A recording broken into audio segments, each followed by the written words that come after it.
What's going on, folks? Happy 4th of July to everybody out there. I know it's a different 4th of July for most folks due to the COVID-19 crisis. At least folks that care about their fellow citizens.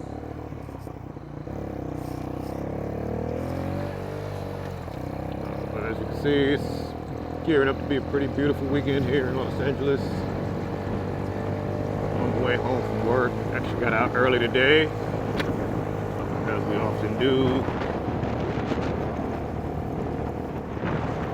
on holiday weekends.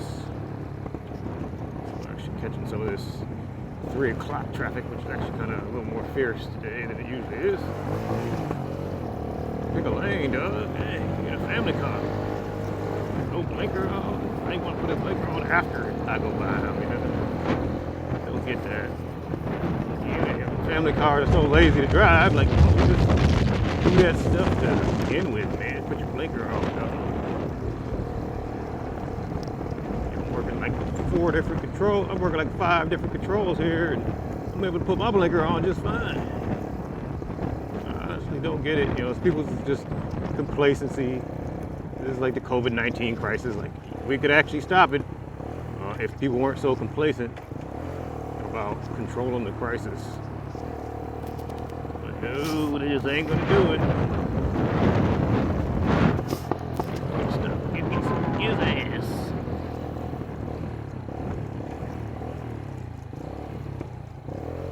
Like to put some Chevron in here too. It's my favorite gas, but the ones by my place are closed these days.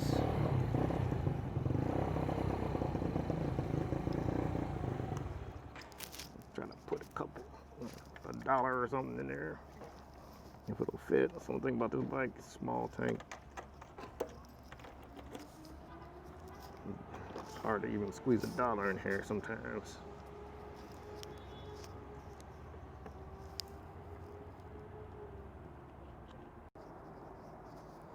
I put 91 in these little small engines. You're supposed to put at least 91 octane in. I know you guys are like, oh, it's premium, you know, but it's not really. I mean, I'll be lucky if I can get, you know, $1 in here. Let's see, $1.60. Let's see if we can squeeze $2 in there because it's almost empty. Barely able to get that in there. I'm trying to spill it all on my tank.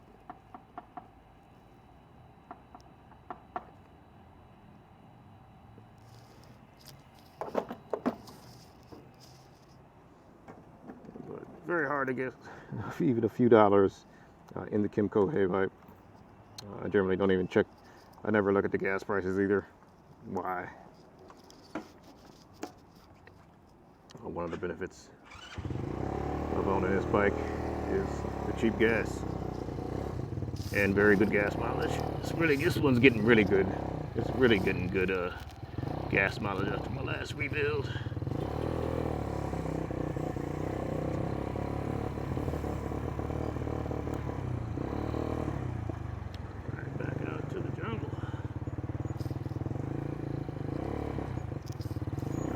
People out there say, talk about, should I get a bike to commute? And honestly, after commuting in LA, like I have a very short ride, it's only like 4 miles, but it's a freaking,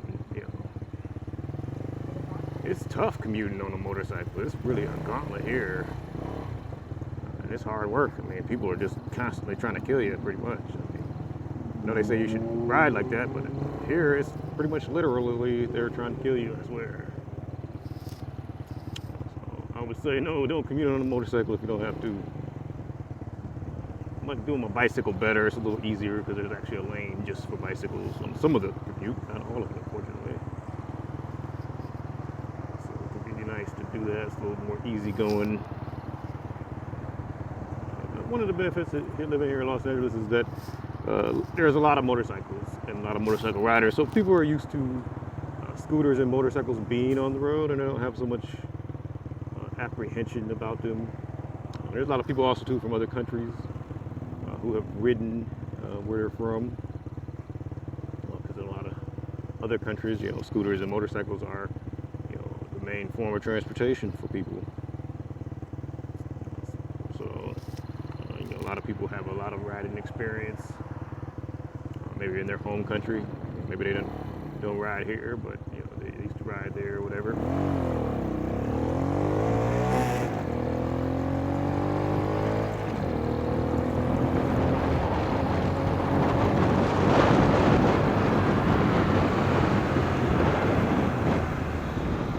I like Porsches because you can actually see over them, which is really nice in traffic.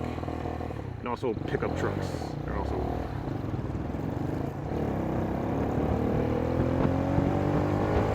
pretty easy to see over.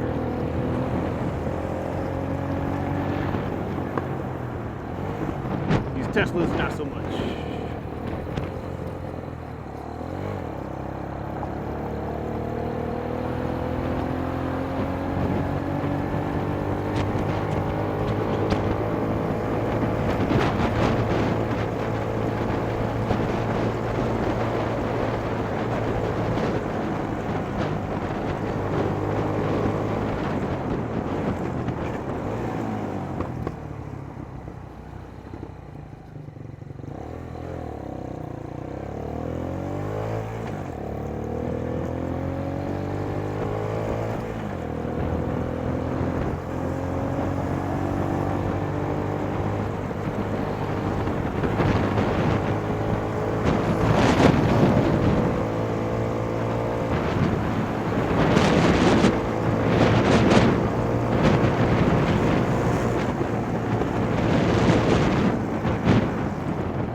One of the things I want to talk about today, I think, you know, seeing more of the vloggers out there on bikes and people in the motorcycle community talking about is mental illness and the challenges that it brings. You know, me myself, I've been recently diagnosed with an anxiety disorder, and I am on antidepressants to help me deal with that disorder. And it is, you know, it's one of those things that it can happen to anybody. You know, obviously, you don't just wake up one day and have anxiety disorder. But I'm pretty sure I was suffering for a long time. I've been self-medicating and whatnot, drinking and smoking pot and stuff like that. But at some point, that stuff stops working, and you kind of get to the where you no longer have, you know, those things don't work anymore. You really kind of have to, you know, if you're lucky enough to have health insurance that covers, you know, pharmaceuticals or even therapy, then you know you can get treatment. But here in the United States, you know, mental health treatment is something that was, you know, originally intended for wealthy people, and only wealthy people really kind of had access to it.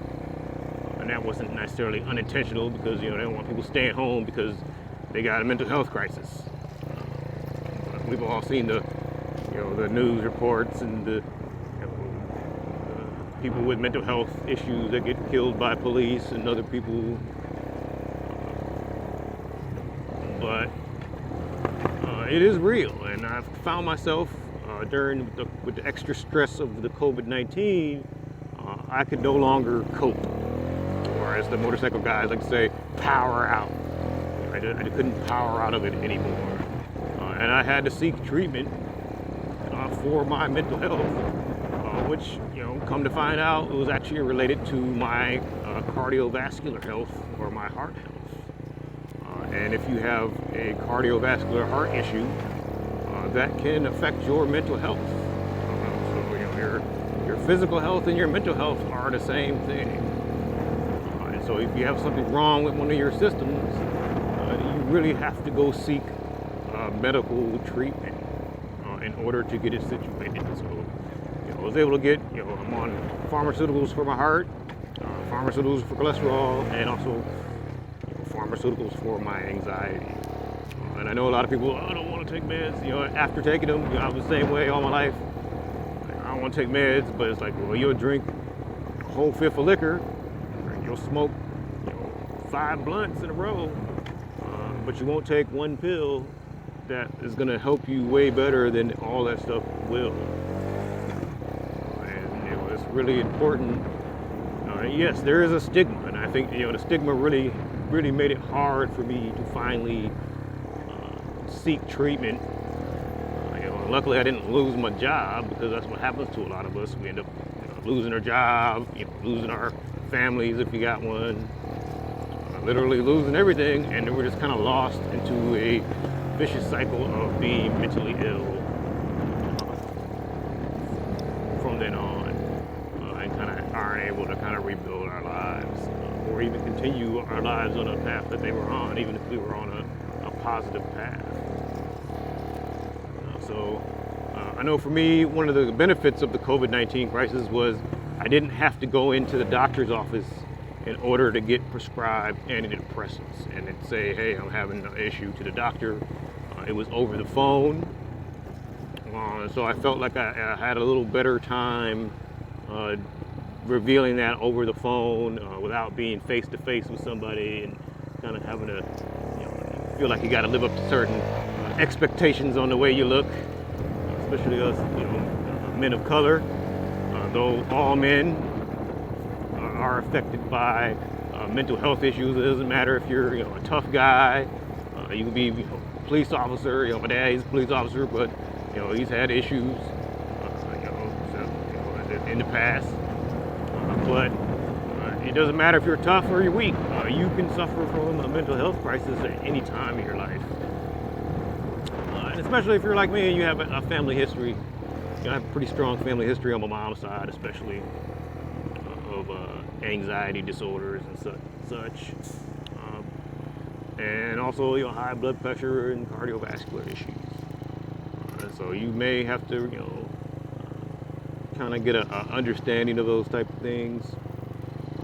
Obviously you're riding a motorcycle, so yeah, maybe I thought that would help at one point. And riding a motorcycle is one of the best things that I do. It's probably my favorite thing that I do in my life.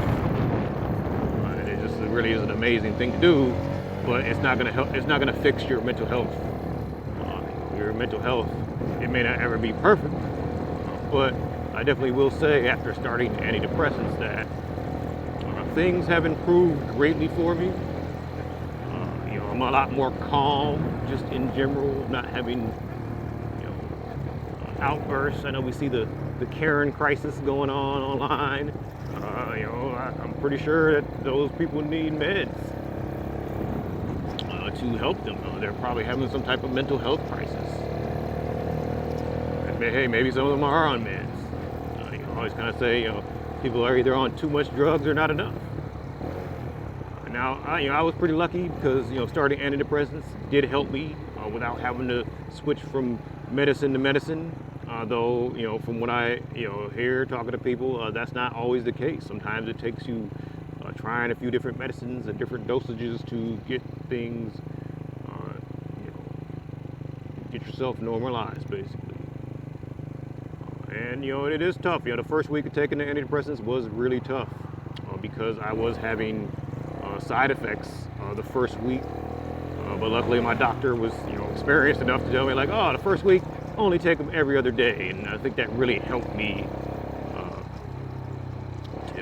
it really helped me deal with the side effects. And then after the first week, I really stopped having the side effects with the antidepressant. And you people out there, you're out there, spending money on weed and whatever else. My antidepressants with my insurance are like $7 for a 30-day supply. So it is really a big difference in price. You're probably going to save a lot of money, more money taking antidepressants than you will something else. That's going to just probably make your situation worse in the long run.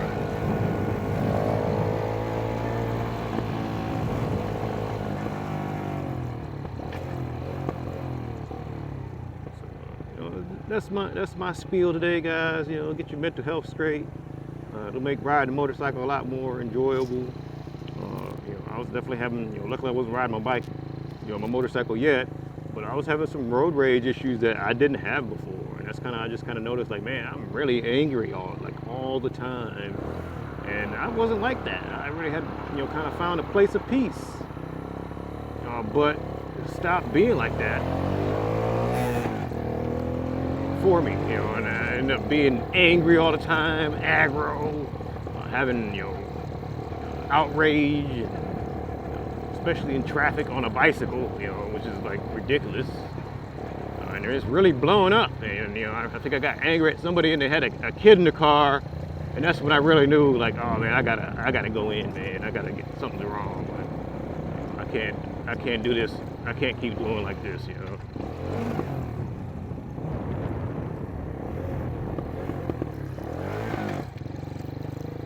I gotta do something. I have to take action. And I definitely, I was probably suffering like that probably for well over a year. I want to say that I probably should have took action, but I didn't. And it's really important to, get your head wrapped around that type of stuff. And get that stuff taken care of, because you will suffer. You will literally suffer, and you will be doing things that, now I look back, it's like, man, I wouldn't do something like that. Especially on a motorcycle, you got to be calm and in control. If something happens in traffic, you want to get out of it and survive. You don't want to get yourself in a worse situation because you aggroed out. Now you done got squished in traffic because you did something you wasn't paying attention. Something stupid. It happens. The instant karma. It's happened to me before. Luckily, I didn't get myself killed or seriously injured, but it does happen. So that's all for today, guys. Happy 4th of July. Please stay at home with your immediate family if you have one at home. Please protect yourself from the COVID-19 pathogen. It is real. No, you guys think it ain't real, but it is. And stay safe out there. Wear your gear. Elijah out.